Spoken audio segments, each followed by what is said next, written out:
Alkisah, hiduplah seorang pemuda Madinah yang pekerjaannya sebagai penggali kubur. Selain dia bertugas menggali kubur ketika ada warga yang meninggal dunia, dia juga sering mencuri barang-barang berharga yang dikuburkan bersama jenazah.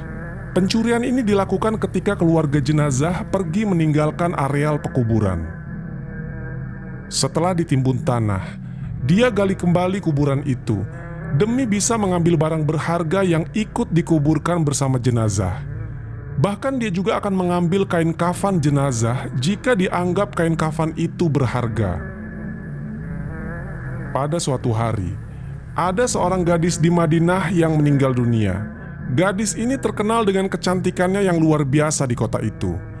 Di samping kecantikannya itu, gadis ini juga sangat solehah dan pandai menjaga diri. Semasa hidupnya, banyak laki-laki yang naksir dengan gadis cantik ini. Suatu hari, ketika gadis ini meninggal dunia, si pemuda penggali kubur ini memulai aksi bejatnya.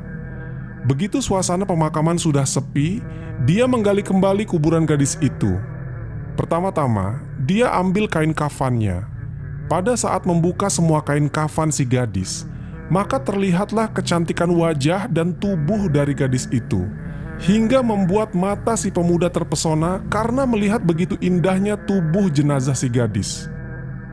Tanpa berpikir panjang, pemuda penggali kubur itu pun langsung melampiaskan syahwat bejatnya kepada jenazah gadis tersebut.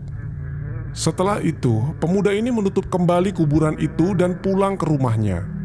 Namun setelah melakukan hal tersebut, dia merasakan seperti dikejar-kejar dosa, dan hal itu membuatnya sangat gelisah. Akhirnya pada suatu hari, pemuda ini berniat untuk menemui Rasulullah SAW di Madinah. Di sana dia ketemu dengan Umar bin Khattab. Setelah mengucapkan salam kepada Umar, dia kemudian bertanya dengan cemas dan hati-hati. Pemuda ini bilang, "Apa pendapatmu jika ada seseorang yang berzina?" Kemudian dengan tegas Umar menjawab, "Jika dia sudah menikah, dia harus dirajam sampai mati. Jika belum pernah menikah, maka akan dicambuk 100 kali dan diusir dari kampung selama 1 tahun." Lalu pemuda ini bertanya lagi, "Lalu bagaimana jika ada orang yang menzinahi mayat dan orang itu belum menikah?" Umar pun terdiam mendengarnya. Bulu kuduknya berdiri mendengar pertanyaan pemuda itu. Maka Umar berkata, "Sungguh keterlaluan. Aku tak bisa membayangkan sebesar apa dosanya orang itu. Memangnya siapa yang berani melakukan perbuatan keji seperti itu?" Sambil gemetaran, pemuda ini menjawab, "Wahai Umar, aku sendiri yang melakukannya. Apakah Allah masih mau mengampuni perbuatanku ini?" Tanpa berkata apapun, Umar langsung cepat-cepat berjalan masuk ke dalam masjid dan dia menangis. Rasulullah SAW yang ada di dalam masjid itu heran melihat Umar yang tiba-tiba menangis. Kemudian Rasulullah SAW bertanya kepada Umar apa yang membuat dirinya sampai bersedih seperti itu. Umar menjawab, "Wahai Rasulullah, di luar ada seorang pemuda yang membuat bulu kudukku berdiri, dan dia ingin bertobat dari dosa-dosanya."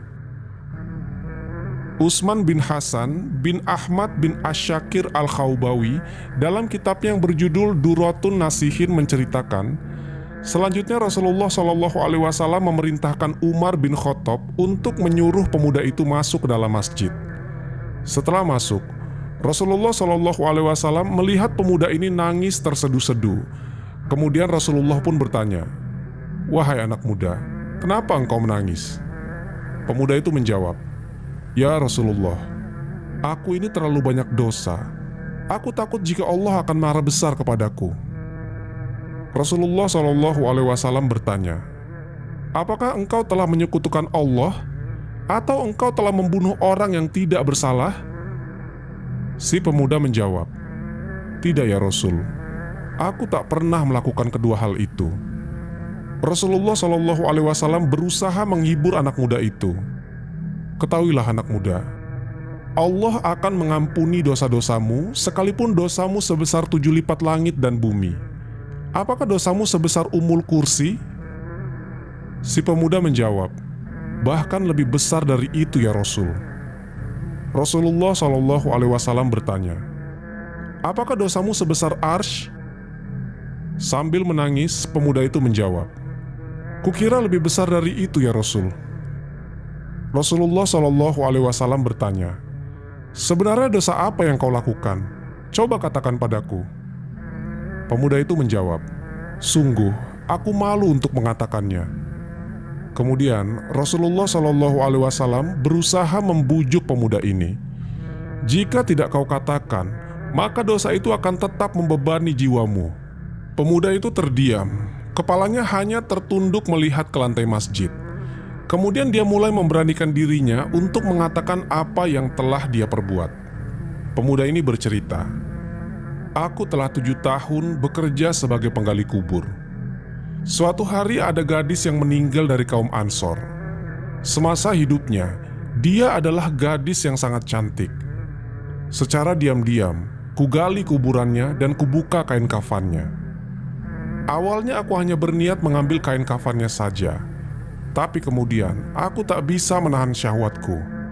Maka kulampiaskan syahwatku itu dengan menzinahi jenazah gadis itu sampai puas. Setelah itu kutinggalkan mayat itu begitu saja. Kemudian baru beberapa langkah aku mau meninggalkan kuburan itu. Tiba-tiba mayat itu bangkit lagi dan berkata padaku, 'Sungguh celaka engkau wahai pemuda. Apakah kau tak malu kepada Tuhan yang kelak akan membalasmu di hari kiamat? Pada saat semua orang dituntut balas, engkau membiarkan aku dalam keadaan telanjang dan berhadas besar di hadapan Tuhanku.'" Mendengar pengakuan dari pemuda ini, Rasulullah SAW menjadi sangat marah, dan seketika itu langsung berdiri dan berkata, "Wahai pemuda fasik, tempatmu memanglah pantas di neraka. Keluarlah dari tempat ini." Si pemuda pun keluar dari masjid itu dengan lemas dan hati yang hancur. Tak ada baginya untuk mendapatkan pengampunan dari dosa-dosanya itu. Sebenarnya, saat itu dia betul-betul ingin bertobat kepada Allah Subhanahu wa Ta'ala. Dia pun kemudian melangkahkan kakinya tanpa tahu arah dan tujuannya. Saat itu, Rasulullah SAW ingin mendengar petunjuk langsung dari Allah Subhanahu wa Ta'ala tentang peristiwa yang baru saja beliau dengarkan. Di sisi lain, pemuda itu pun pergi menyendiri dalam sebuah gua di gunung. Di gua itu dia terus menangis meminta ampunan kepada Allah Subhanahu wa Ta'ala. Dia pun bersumpah tidak akan keluar dari gua itu sebelum Allah memaafkannya dan menyampaikan ampunannya itu lewat Rasulullah SAW. 40 hari kemudian, tubuh dan wajah pemuda itu berubah drastis. Selama di dalam gua, dia hanya bertahan hidup dengan makanan yang dia temukan di dalam gua itu. Dia terus berdoa, "Oh Tuhannya Nabi Muhammad, Tuhan dari Nabi Adam dan Hawa, jika aku telah Engkau ampuni, maka sampaikanlah kepada Nabi Muhammad dan para sahabatnya. Tapi jika saja tobatku ini Engkau tolak, maka bakarlah aku di dunia dan bebaskan aku dari siksa di akhirat. Sungguh, aku tak akan sanggup menerima siksamu di akhirat kelak." Tak lama dari itu, Allah Subhanahu wa Ta'ala mengutus malaikat Jibril untuk menemui Rasulullah SAW. Kemudian malaikat Jibril bertanya, "Wahai Rasulullah, Allah menitipkan salam kepadamu." Dan Allah bertanya, "Apakah engkau yang menciptakan makhluk?" Rasulullah SAW menjawab, "Allah Subhanahu wa Ta'ala lah yang menciptakan aku dan semua makhluk." Jibril berkata, "Apakah engkau yang memberi rezeki kepada mereka?" Rasulullah SAW menjawab, "Tidak, hanya Allah yang mampu memberikan rezeki kepada makhluknya." Malaikat Jibril bertanya, "Maka, apakah engkau yang menerima tobat mereka? Atau engkau yang menghukum mereka atas dosa-dosa mereka?" Rasulullah SAW menjawab, "Maha suci Allah yang maha memberi pengampunan." Malaikat Jibril berkata, "Wahai Rasulullah, Allah berfirman, 'Maafkanlah hambaku karena Allah telah mengampuninya.'" Kemudian Rasulullah SAW memanggil pemuda itu dan memberitahu kepadanya bahwasanya Allah Subhanahu wa Ta'ala telah mengampuni dosanya dan telah menerima tobatnya. Tak lama dari itu, pemuda ini pun meninggal dunia. Dan juga orang-orang yang apabila mengerjakan perbuatan keji atau menganiaya diri sendiri, mereka ingat akan Allah, lalu memohon ampun terhadap dosa-dosa mereka. Dan siapa lagi yang dapat mengampuni dosa selain daripada Allah? Dan mereka tidak meneruskan perbuatan kejinya itu, sedang mereka mengetahui. Al-Quran Surat Ali Imran ayat ke-135. Wallahu a'lam bishawab. Semoga kisah ini bermanfaat. Lebih dan kurangnya mohon dimaafkan. Yang benar datangnya dari Allah Subhanahu wa Ta'ala. Khilaf atau keliru itu datangnya dari saya pribadi sebagai manusia biasa. Sampai ketemu di kisah-kisah seru yang penuh makna selanjutnya. Saya akhiri. Wassalamualaikum warahmatullahi wabarakatuh.